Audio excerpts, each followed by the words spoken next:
Hey, this is Danny from K Jink. I'm gonna discuss X-Men Apocalypse spoilers review. I'm gonna tell you why this movie is garbage. I'm gonna tell you how to fix this franchise, Bryan Singer.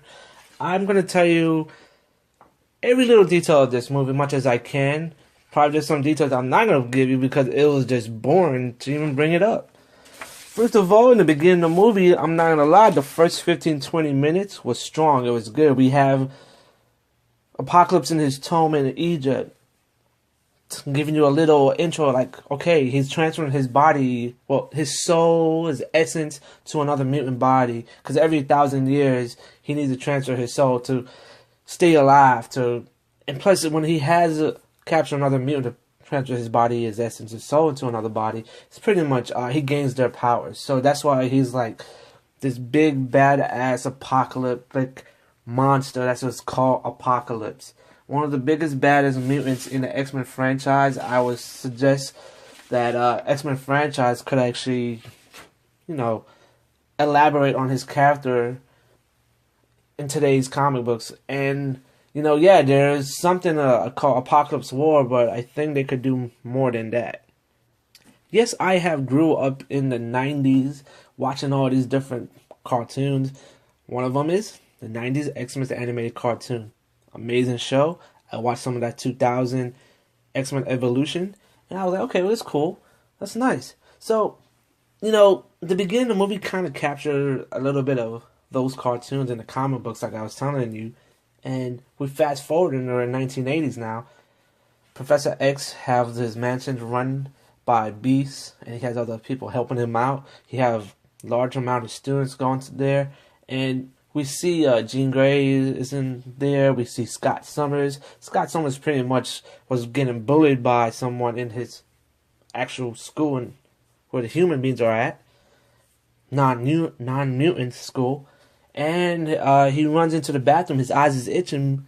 And next thing you know, his eyes just blast open the door. His X-ray vision. Put it that way, man. Optic blast. So, he's in the mansion, meets Jean Grey. And next thing you know, he's like, oh, okay, whatever. Like, he's acting like a little punk in this school, and I'm like, are we gonna go through that phase again with Cyclops in this movie? Yes, we are. Like the first two movies, he act like a punk ass bitch, and I don't think he's a punk ass bitch. He's more of a Captain America type of character. He's all about the right thing. He's Professor Xavier, right hand man. He's a leader. He's the leader of the X-Men, but they didn't show him as a leader. They didn't show him even developing, becoming a leader in this movie because we have Mystique, who is Katniss in this movie. Pretty much. It's X-Men Hunger Games. It's not X-Men Apocalypse, and I was quite disappointed how they introduced the Horsemen in this movie. The only one I liked the most was Magneto. You have to give it to the guy who plays Magneto, because without him in this movie would probably be dull. The guy who portrays Quicksilver in this movie made this movie amazing. Once again, we have Wolverine. We have like a 5-minute clip of him in this movie. He actually did his Weapon X scene, and somehow they changed it a little bit, having Jean Grey and Scott Summers over there, and she touches him, and like he seemed to gain some knowledge. He's like acknowledged who's on his surroundings pretty much, and then he runs off. Okay, hey guys, as let you know, Wolverine, the third movie, is going to be amazing because he actually stabbed soldiers and there was blood in his scene. I was like, okay, I'm actually excited for Wolverine 3, but then again, it's a Fox franchise, so I don't know, should I, have high hopes in Fox Wolverine movies, because the last two was okay, it was, whatever. Could have been better, like I said. So, the battle with Apocalypse. Oh, man. You think he's Apocalypse. He's going to show a lot of great things, okay? You saw that scene in the trailer that he's battling Professor X. He has his big arm just going to crush him. No, that was not actually a scene that, they're actually fighting all the X-Men. No, that was when, this is pretty much after Professor X was captured from Apocalypse, and we noticed that he's trying to transfer his body, his essence, his soul into Professor X. And next thing you know, that's how Professor X seemed to lose his hair. Apocalypse gave him cancer. He went through some type of chemo within that 2-minute span of that movie. Nightcrawler shows up, teleport him out of there, thanks to a Mystique trying to guide these ex-students, ex-boys, ex-girls, whatever you want to call them, because they're not X-Men, because they're just pretty much teenagers.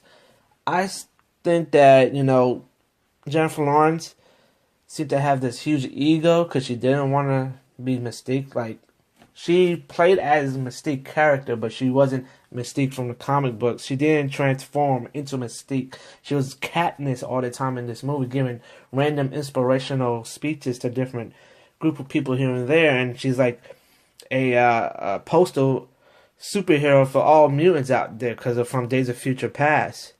That brings up Storm. The reason why Storm is a horseman because she thinks she could help Apocalypse do something better in this world, and she's a Mystique fan. So basically, when Mystique is trying to go into battle as Psylocke, pretty much she transforms and then she cuts Apocalypse, and this is where you see the turning point from Storm point of view. She pretty much is like, oh, that's my hero. She's getting choked by Apocalypse. What's going on here?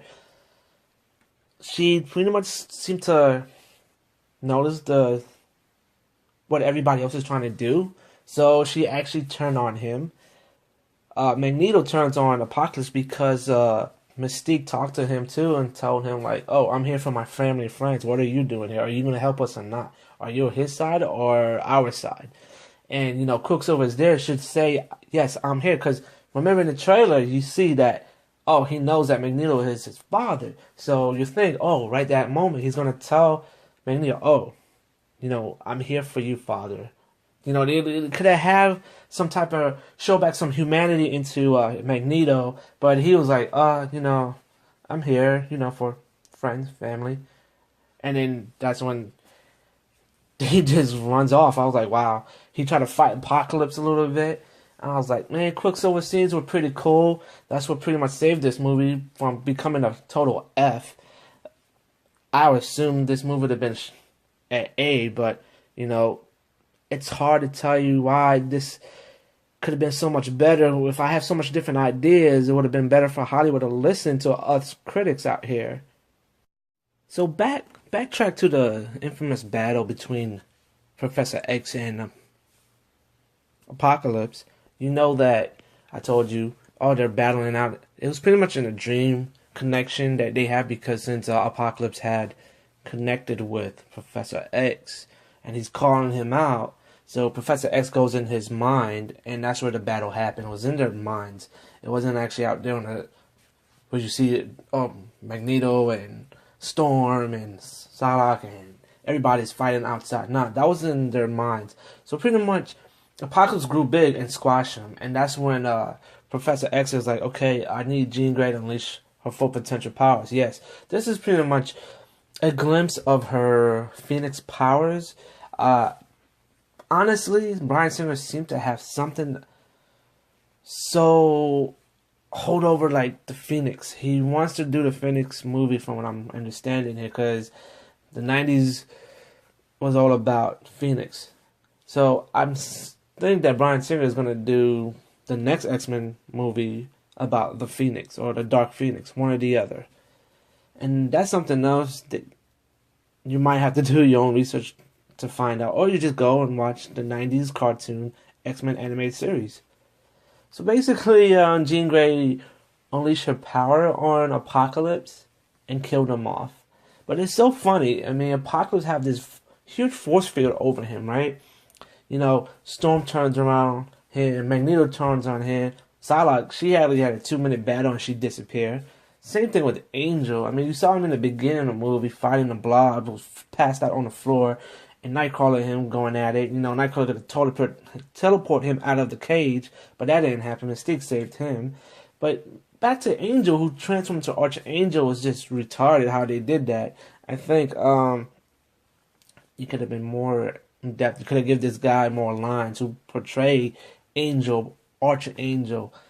He pretty much seemed to got killed off in this movie too. And I'm like, damn, that's the guy, one of the famous X-Men characters. You killed him off, and then you killed off Apocalypse because once everybody throwing their powers against him, Magneto shooting metals at him, Cyclops is optic bling blasting him out.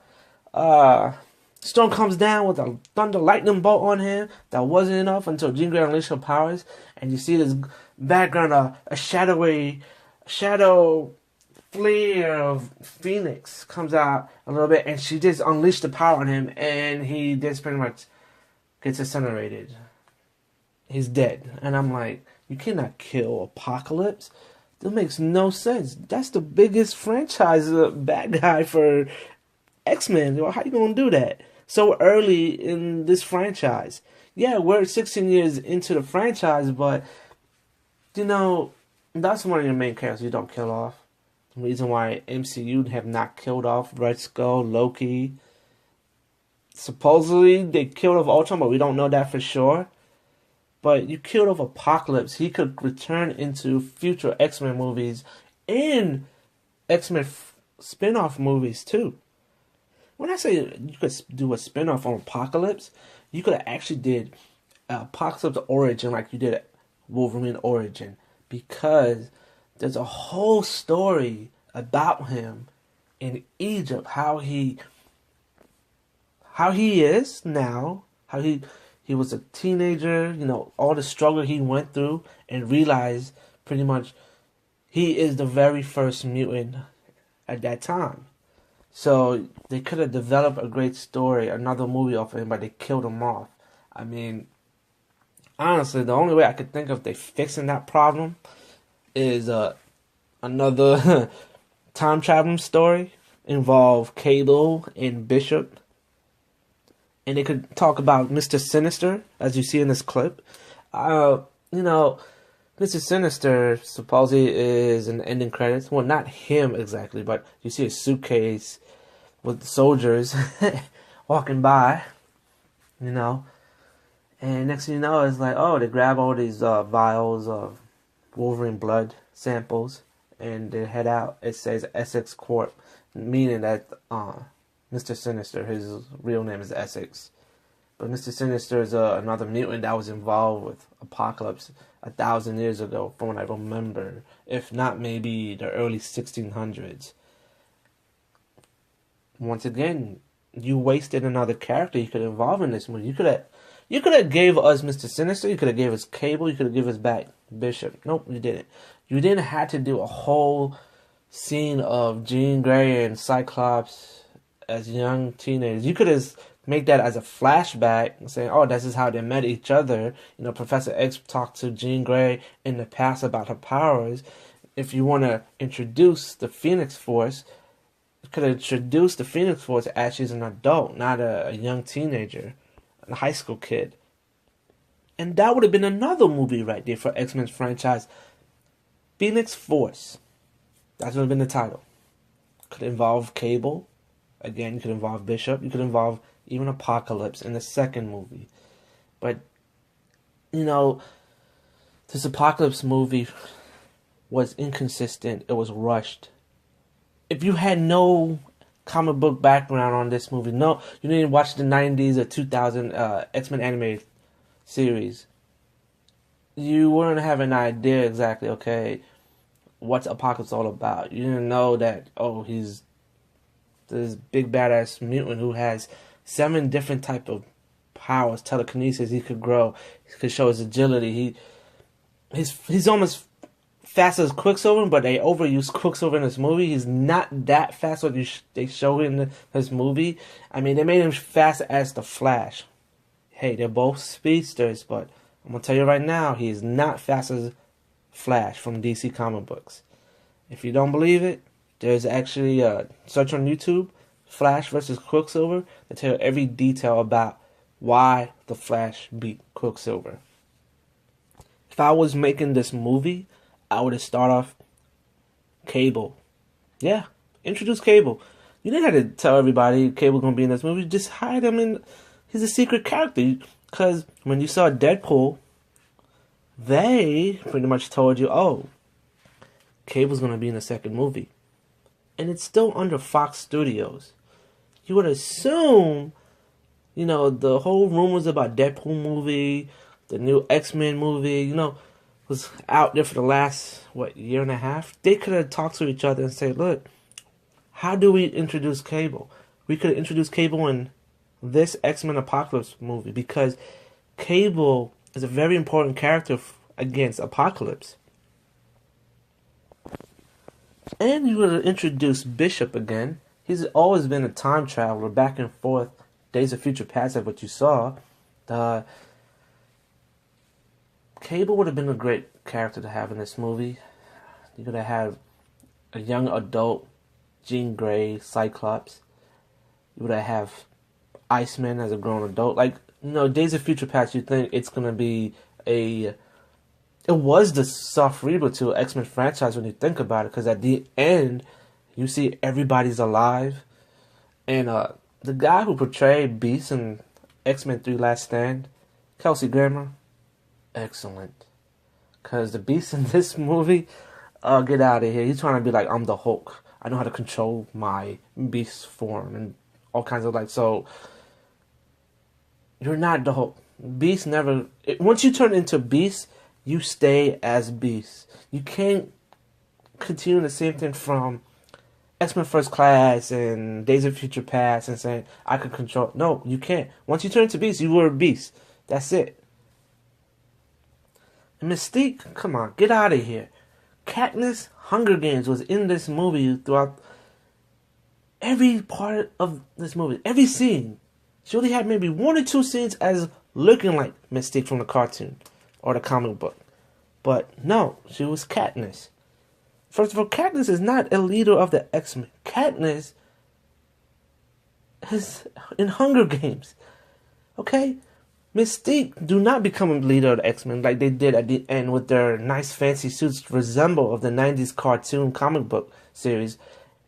It was like, Bryan Singer, what are you doing here? You know she is the leader of the Brotherhood, or the co-captain, I like to say, of the Brotherhood, because it's her, Magneto, the Blob, Toad, other people. You could have even show us a sign of Gambit and Rogue in this movie, but you didn't.